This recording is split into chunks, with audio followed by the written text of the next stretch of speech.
नमस्कार, भारत एक्सप्रेस देख रहे हैं आप। आपके साथ मैं हूं उज्जवल मिश्रा। छत्तीसगढ़ से इस वक्त की बड़ी खबर आ रही है। छत्तीसगढ़ बीते 24 घंटे में दो खबरों के लिए छत्तीसगढ़ का नाम चर्चा में आया। पहली खबर एक पत्रकार की हत्या और दूसरी खबर जो भी बड़ी खबर आ रही है वो एक बीजापुर में जो नक्सली अटैक हुआ है। हमारे साथ हमारी छत्तीसगढ़ की संवाददाता प्रियंका गौशल हमारे साथ जुड़ी हुई है।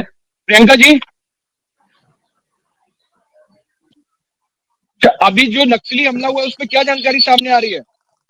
देखिए, एक बहुत ही बड़ी घटना हुई है। बीजापुर छत्तीसगढ़ का एक ऐसा इलाका है जो डेंस फॉरेस्ट के लिए भी जाना जाता है और नक्सल गढ़ के लिए भी जाना जाता है। वहां पर एक आईडी ब्लास्ट में एक वाहन उड़ा दिया है डीआरजी जवानों का। उसमें 9 लोग सवार थे, एक ड्राइवर और 8 जवान।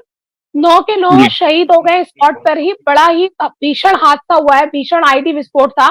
ये सारे जवान एंटी नक्सल ऑपरेशन को निपटाकर लौट रहे थे और नक्सलियों ने एम्बुश लगा रखा था उस रास्ते पे जिस रास्ते से जवानों को लौटना था। हालांकि ये पहले से तय नहीं होता है कि जवान किन रास्तों से लौटेंगे, लेकिन नक्सली भी अपने हिसाब से अंदाजा लगाते हैं और उनका अंदाजा कई बार सच साबित होता है। ऐसा ही आज हुआ और उसी रास्ते में उन्होंने आईडी लगाया जिस रास्ते से जवानों को लौटना था।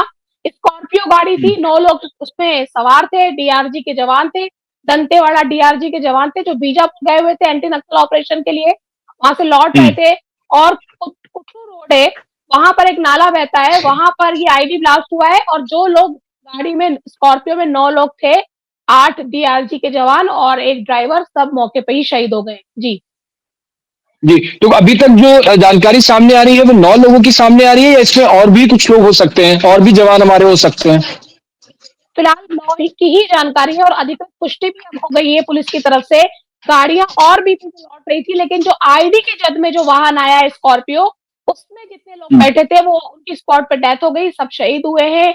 मौके पे पुलिस की दूसरी पार्टी पहुंच गई है। सर्चिंग उस इलाके की जारी है, सर्च ऑपरेशन चालू हो गया है क्योंकि उस इलाके में पहले से एंटी नक्सल ऑपरेशन चल रहा था, उसी को ही निपटाकर ये लौट रहे थे। कल मुठभेड़ भी हुई थी और जिसमें मारे गए थे 5 नक्सली, उनके शव भी बरामद किए गए थे। उसी ऑपरेशन से ये सारे जवान लौट रहे थे।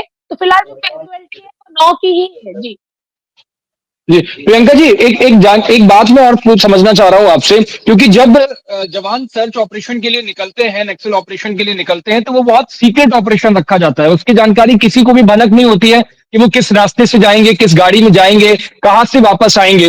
लेकिन नक्सलियों ने जिस तरीके से बारूद को बिछाया है उस पूरे इलाके में, उससे लग रहा है कि कहीं ना कहीं जानकारी उनके पास थी कि ये गाड़ी उन्हें लेने जाएगी और इस गाड़ी से वो वापस आ रहे होंगे।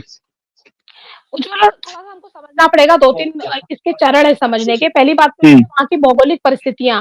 हम भले ही जंगल वॉरफेयर कानून ये कहता है कि जिस रास्ते से आप जाते हैं उस रास्ते से आपको नहीं लौटना है, कच्चे सड़कों का ज्यादा इस्तेमाल करना है, सड़क के किनारों पे नहीं चलना है, बहुत सारे नियम होते हैं। इसको फॉलो भी करती है पुलिस और जो वहाँ अर्धसैनिक बल है जो वहाँ डिप्लॉयड है। लेकिन क्या होता है, रास्ते तो वही गिने चुने हैं ना लौटने के। आप अगर आपको 5 रास्तों में से नहीं लौटना है तो उन्हीं 5 ही रास्ते होंगे जहाँ से आपको लौटना पड़ेगा। तो नया रास्ता तो आप बना ही लेंगे। नक्सली तो वहीं पर ही पूरे समय वो रिसर्च करते हैं, मूवमेंट उनका वहां पर रहता है। दूसरी बात, वो जो वहाँ के स्थानीय ग्रामीण है उनको भी डराकर बहुत सारी इन्फॉर्मेशन गैदर लगातार करते रहते हैं। क्योंकि इस वक्त बड़े नक्सल ऑपरेशन बस्तर में चल रहे हैं और इस तरह की बार बार सरकार की तरफ से घोषणा हो रही है कि 2026 में नक्सलवाद का सफाया हो जाएगा। तो जब भी बड़े एंटी नक्सल ऑपरेशन चलते हैं, एक हिस्ट्री रही है, नक्सली बौखलाहट में इस तरह के एम्बुश बिछाते हैं। आईडी पहले से भी वहाँ प्लांट हो सकती है, कोई बड़ी बात नहीं है कि अभी लगाई गई होगी। अभी सब बातों का खुलासा धीरे धीरे होगा कि आईडी अभी लगी थी, कुछ सालों पहले वहां प्लांट की गई थी। इस तरह की स्थितियां बस्तर में है कि वहां पहले से भी विस्फोटक प्लांट किए जाते हैं, उनको समय आने पर एक्टिव किया जाता है। तो ग्रामीणों से वो वहां पर टच में रहते हैं, उनको डरा धमकाकर इन्फॉर्मेशन नक्सली वहां लेते रहते हैं। तो ये लौट लेंगे इस रास्ते से, अंदाजा ही रहा होगा नक्सलियों का। और मैंने कहा कई बार अंदाजा सटीक बैठ जाता है और बड़ी कैजुअलिटी में बदल जाता है। वैसे ही कुछ आज हुआ है। लेकिन हाँ, एक चूक मैं जरूर बता दूं अपने दर्शकों को कि रोड ओपनिंग पार्टी होनी चाहिए सबके आगे। अगर वो लौट रहे थे जवान वहां से एंटी नक्सल ऑपरेशन निपटा के, तो उनके आगे सर्चिंग पार्टी चलनी चाहिए थी, जिसको रोड ओपनिंग पार्टी ROP कहते हैं, जो रुक रुक कर इस बात की ताकीद करती है कि आगे कहीं नक्सली तो नहीं है, कोई यहाँ एम्बुश तो नहीं बिछा, कोई मूवमेंट तो वहां नहीं दिख रही है गांव वालों की या नक्सलियों की। तो ये इस तरह की रोड ओपनिंग पार्टी आज उस दल के आगे नहीं थी और उसी खामियाजा आज भुगता है हमने कि हमारे नौजवान शहीद हुए हैं। जी जी, प्रियंका जी, बीते कई दिनों से ये पहली बार की घटना नहीं है जब हमने अपने जवानों को खोया है। वक्त बे वक्त नक्सली हमलों में कई बार ये खबर आई और कई जवान हमारे शहीद हो गए, इसमें चले गए। लेकिन तैयारी इसमें क्या है और किसकी सबसे बड़ी जिम्मेदारी बनती है? खामी कहाँ पे है, चूक कहाँ पे होती है हर बार? देखिए, अभी तक तो पहले तो जो सरकारें थी वो इंटेलिजेंस फेल्योर के नाम पे हमेशा बसती थी कि अब इंटेलिजेंस फेल्योर है, सूचनाएँ सही समय पे नहीं मिली। लेकिन अभी हम हम्म। देख रहे हैं 2024 का पूरा साल ऐसा था कि हमारी कोई हम्म। कैज़ुअल्टी नहीं हुई, मतलब जवान शहीद नहीं हुए, लेकिन हाँ, नक्सली मारे गए।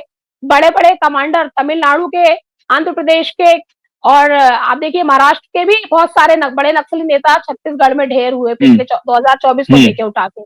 लगातार हम्म। मुठभेड़ हुए, साल भर एनकाउंटर्स हुए और अबुझमाड़ जैसे जो उनका बेस कैंप है, वहाँ घुस के फोर्स ने नक्सलियों को मारा, घेर के मारा। उन्हीं की जो टैक्टिक्स थी, जो उन्हीं की स्ट्रेटेजी थी, उसी को उन्होंने अपनाते हुए मारा और कोई कैजुअलिटी इस तरह की नहीं हुई। लेकिन ये साल 2000 जब 25 की शुरुआत हो रही है, हम जनवरी आज 6 तारीख है, लेकिन ये साल की जी। शुरुआत ऐसी हुई है कि नौजवान यहाँ से मारे गए हैं। तो चूक तो यही है हम्म। कि प्लानिंग कहीं न कहीं प्लानिंग में कमी हुई है। लौटते वक़्त किन रास्तों से और लौटा जाना चाहिए था, बेहतर विकल्प तलाशे जाने चाहिए थे। और दूसरी बात मैंने कहा हम्म। रोड ओपनिंग पार्टी वहाँ होनी चाहिए थी, पहले से वहाँ छानबीन होनी थी अगर जवान वहाँ से लौटने थे, उनके आगे एक दस्ता चलना था रोड ओपनिंग पार्टी का। ये सारी तमाम चूकें हैं, लेकिन फिर भी इसको हम उज्ज्वल ऐसे देखें क्योंकि हम जंगल में नहीं बैठे, हम शहर में बैठ के बात कर रहे हैं। आपको हम्म। जंगल की परिस्थिति को समझना होगा, बस्तर को समझना होगा। बस्तर में जो भौगोलिक परिस्थितियाँ हैं वो बहुत चुनौतीपूर्ण है, गहरी नाई खाइयाँ हैं, खंदक है, नाले हैं, घने जंगल हैं, पहाड़ हैं, पठार हैं, छोटी पहाड़ियाँ हैं और नक्सली हमेशा गोरिल्ला वॉर की टेक्निक पे युद्ध करते हैं, छुप के वार करते हैं, अचानक वार करते हुए हम्म। थके हुए जवानों पे वार करते हैं। तो वो उनके साथ लड़ना मतलब अभी तो आप बहुत अच्छे से लड़ रहे हैं उनके साथ, लेकिन उनकी जो बिल्कुल। मानसिकता है वो बहुत क्रूर मानसिकता के साथ हमको लड़ना है। गोरिल्ला वॉर को फाइट करना है, छुप के वार करने वालों को हमको आइडेंटिफाई करके मारना है। तो ये इस तरह के घटनाएँ अगर होती है तो बहुत हमको विचलित नहीं होना पड़ेगा, थोड़ा धैर्य रखना पड़ेगा क्योंकि बस्तर की जो भौगोलिक परिस्थितियाँ और चुनौतीपूर्ण परिस्थितियाँ हैं, वहाँ पे काम करना बहुत मुश्किल होता है जवानों के लिए। जंगल है, वहाँ दिख नहीं रहा है पेड़ के पीछे कौन है, वहाँ पहाड़ी पे कौन चढ़ के आप पे हमला करेगा, नीचे खाई से कौन वहाँ से गोली चलाएगा, ये वहाँ पहले से हम्म। पता नहीं होता और नक्सली लगातार मूवमेंट कर रहे होते हैं, उनकी कोई आइडेंटिफिकेशन भी नहीं है। आप किसी को देख के ये नक्सली है, पहले से भी पकड़ सकते हो उसको क्योंकि वो वहाँ से निकल रहा है कोई आदमी, तो नक्सली ही होगा, जी। वो ग्रामीण भी हो सकता है। तो एक महीन सी लाइन पे चलकर पुलिस को काम करना पड़ता है और इसीलिए कई बार कैजुअलिटी का सामना भी करना पड़ता है। जी। ठीक है प्रियंका, आप इस पर नजर बनाए रखिएगा, इस पर जो भी अपडेट आती है वो आप हम तक जरूर पहुंचाइएगा, हम फिर आपके साथ जुड़ेंगे।